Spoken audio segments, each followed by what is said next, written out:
Hi guys, in this video we're going to be taking a look at the disassembly of a Seiko 7018 Daini factory flyback chronograph. As you can see, it has start, stop and reset functions as per a normal chronograph, but also has a flyback facility whereby you can press the reset button while the chronograph is running and have it reset and restart when you release it.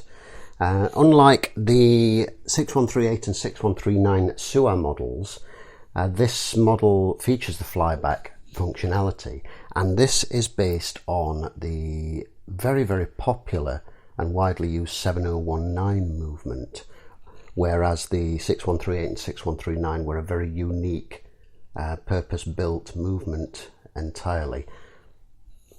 Here to remove the stem, once it's pulled out to the hand setting position, you can just see a small tab appears, and this is part of the setting lever. This can be pressed while the stem is pulled out.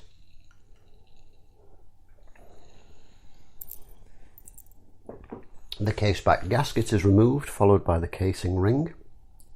And you'll note that the pushers remain in place. Again, unlike the 6138 and 9, the pushers in this movement are retained in the conventional manner using small circlips. We can then uncase the movement in the normal fashion by placing on a casing cushion and lifting the movement case away. And then we reinsert the stem to allow us to set the hands into a suitable position for hand removal. For hand removal, I use a poly bag and hand levers, as I always find that this gives me a little more feel and control over the removal process compared to the Presto tool, although the Presto tool does certainly have its uses, and I do indeed use that tool myself for certain things. You'll note the minute recorder hand in the subdial is much the same as the Suwa factory speed timers, such as the Pogue, in the teardrop shape. But unlike the 6138 and 9s, it doesn't snap over using a finger to drive it on each rotation of the minute. It's a constant drive system. So when the sweep hand is 30 seconds around the dial, the minute hand will be 30 seconds between the start and the 1 minute marker.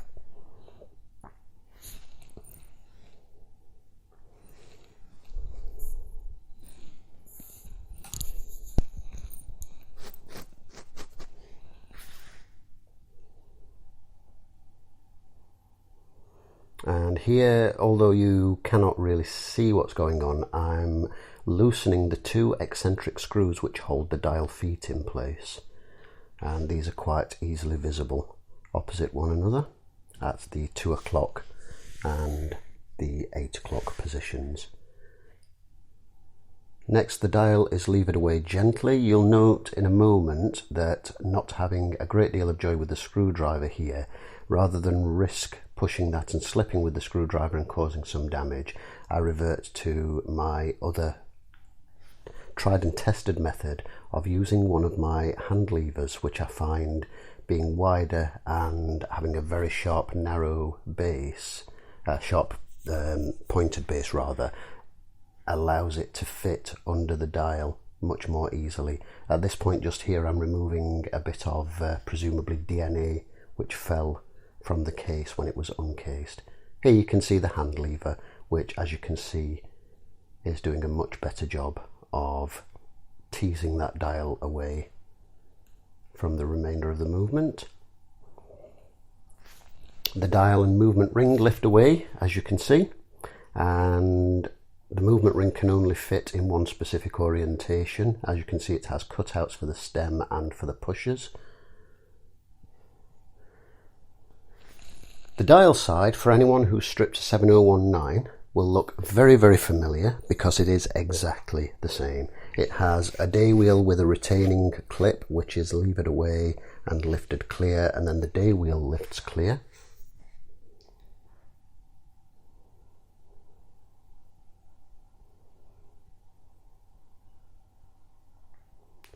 And before going any further with the movement, here I'm removing the balance and putting that safely aside to remove the risk of damaging the fragile pivots and hairspring on the balance.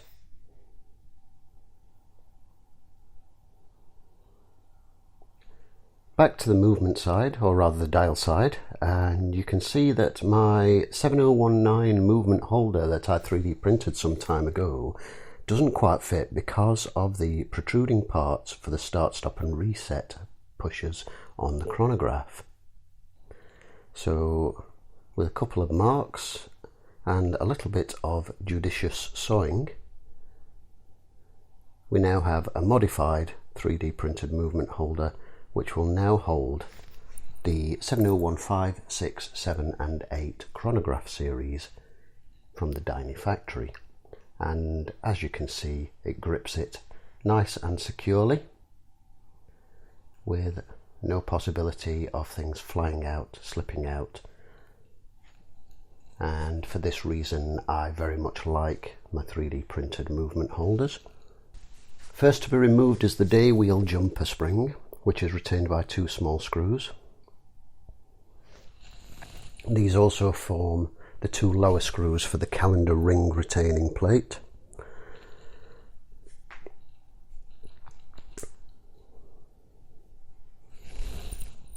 Following this, the 2 upper screws, which are larger, and the screw for the day wheel advance finger are removed. The reason for the day wheel advance finger screw being removed is simply to get that part out of the way because it sits above the retaining plate, and while you can remove the retaining plate with it in place, it's much less fiddly to do it without, and also the same for refitting.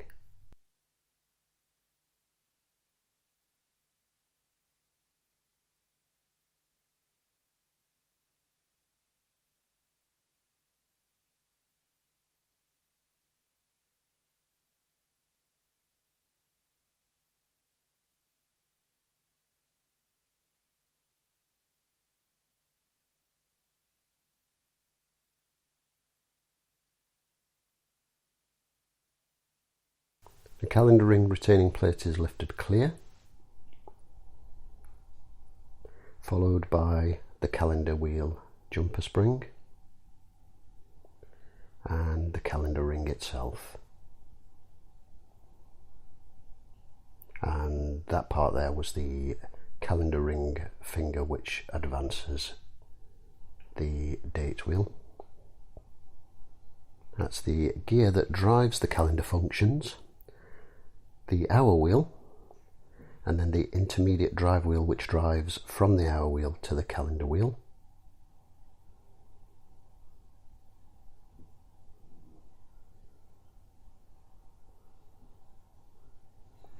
Next for removal is the rapid day advance lever, which is retained by another screw as per the calendar ring plates and the calendar advance works, and this has a small spring underneath it. This then allows removal of the minute wheel and then the cannon pinion, which is just off screen there unfortunately, but that is just a snap fit as per usual cannon pinions and is lifted with a pair of sturdy tweezers. This is the removal of the large tension spring, which is the return spring for the rapid day advance when pushing in the stem. Moving back to the movement side, we then remove the second reduction wheel from the pole levers, taking care to not damage the pole levers in the process, and this of course is a left hand thread as denoted by the 3 lines on the screw head. And then prior to removing the ratchet wheel, the tension is released using a pair of tweezers to hold the click, while a screwdriver slowly releases the tension on the ratchet wheel. The ratchet wheel is then unscrewed and removed.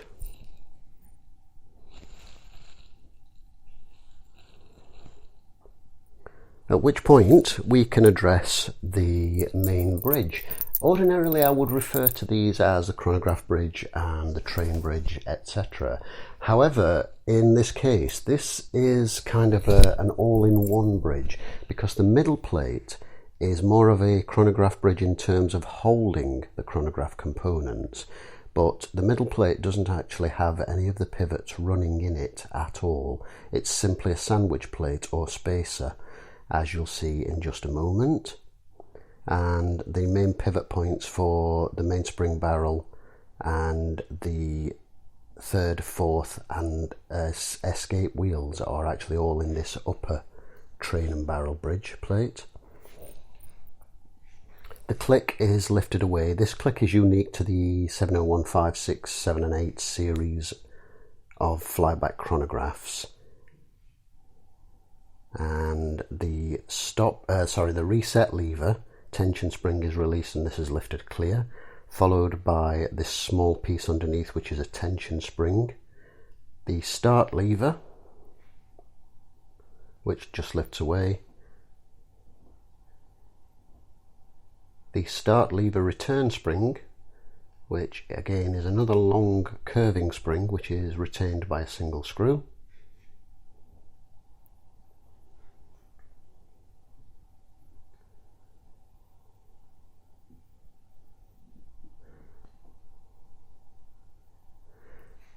The stop lever for the minute recording wheel.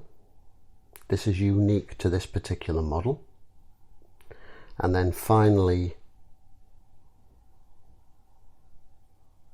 the clutch fingers, which is a single piece. Also to note, I should have mentioned this earlier on, but be sure before stripping the train bridge off that the chronograph is in the run position. You'll notice there that the chronograph fingers came away complete with the column wheel or pillar wheel in between them, which is actually holding them apart. It's a simple star design which has a simple open close function, and to prevent causing damage when removing the clutch fingers, it needs to be in the run position so that it can be lifted clear away, and likewise for refitting.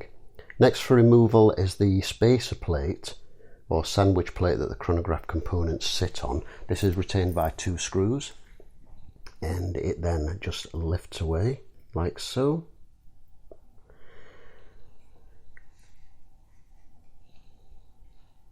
And from this point you can remove the rest of the train. Here I'm just showing the small tension spring which bears on the small wheel of the hour recorder and maintains tension to stop it spinning freely. The mainspring barrel is lifted clear away. You'll note that the barrel arbor is very long. That's common across all of the 15, 16, 17, 18 models. They all have a long barrel arbor. There's the chronograph runner, which you can see differs greatly to the 6138, 6139. I do actually have a video showing a comparison of the two. And the 7016 actually has a longer chronograph runner than the others. So although they are the same design, they are not all exactly the same part. And although the 7016 has a subdial with an hour and minute recorder, it also differs from the 7018 with the minute recorder here, and you'll see that minute recorder in closer detail shortly. Here I'm removing the pallet fork bridge and pallets.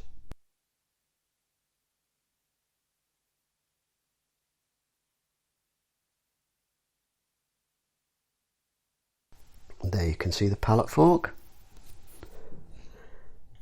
The minute recording wheel is lifted away, and you'll see this in closer detail shortly. It's actually a 2-part construction. It's quite an interesting and ingenious 2-part construction with a friction method built in that's quite clever.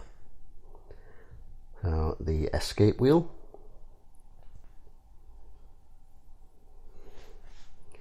and then the center wheel bridge or second wheel, which is retained by a single screw.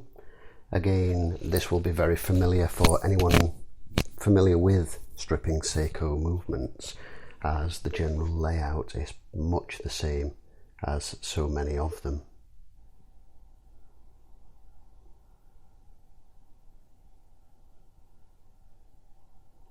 And then the center wheel is the final part on the movement side.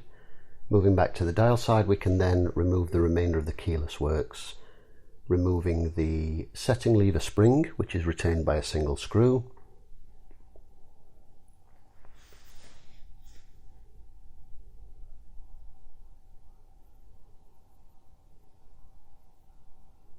The setting lever,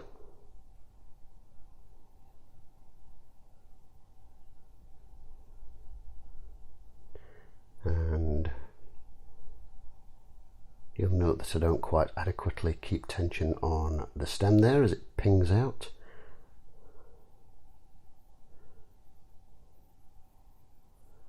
And then the yoke, which has its own built-in spring. These are all exactly the same as the 7019 series of movements. And this plate here is a plate which holds the two capstones for the third and escape wheel jewels. And these are likewise capped on the train bridge using small dia shock settings. Here I'm refitting the balance prior to putting this through the cleaning machine. And once that's secured in place, making sure that it's aligned properly and swings freely before tightening it down. I then go ahead and remove the shock springs and jewels. Here I'm removing the first reduction wheel and winding pole fingers, followed by the same procedure as on the balance upper and lower pivot jewels, removing the cap jewels for the third and escape wheels on the train bridge. This is to allow a proper and thorough cleaning of the jewel holes.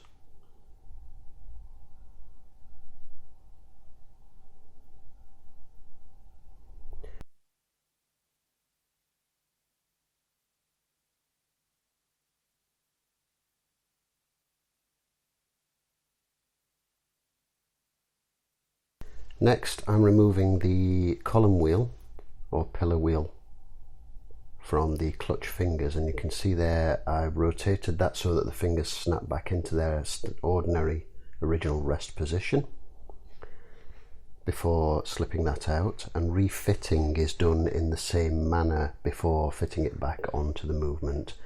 Here's a close-up of the minute recording wheel and its clever and unusual tensioning system, which allows enough tension to drive the wheel recording the minutes, but allows it to be free sprung and to slip sufficiently to reset while the wheel is still being driven, so that when the hammer strikes the heart of the on top of the wheel there, it will slip on the friction spring and reset back to zero, while the wheel underneath, with the geared wheel underneath, is still actually being driven. So you'll see here releasing the tension on the friction spring, which will allow me to remove the minute recording wheel by lifting it clear. And you can see the groove in there that the spring sits into, and you'll see how the spring protrudes into this central post as I refit that in readiness for the cleaning process. Now, I didn't film the rebuild procedure for this particular movement, but it is just a reversal of the removal, as it were. The oils used were Mobius 9010, D5 and HP 8300 grease for any sliding friction points. Hopefully you've enjoyed this. Thank you for watching, and we will see you in the next video.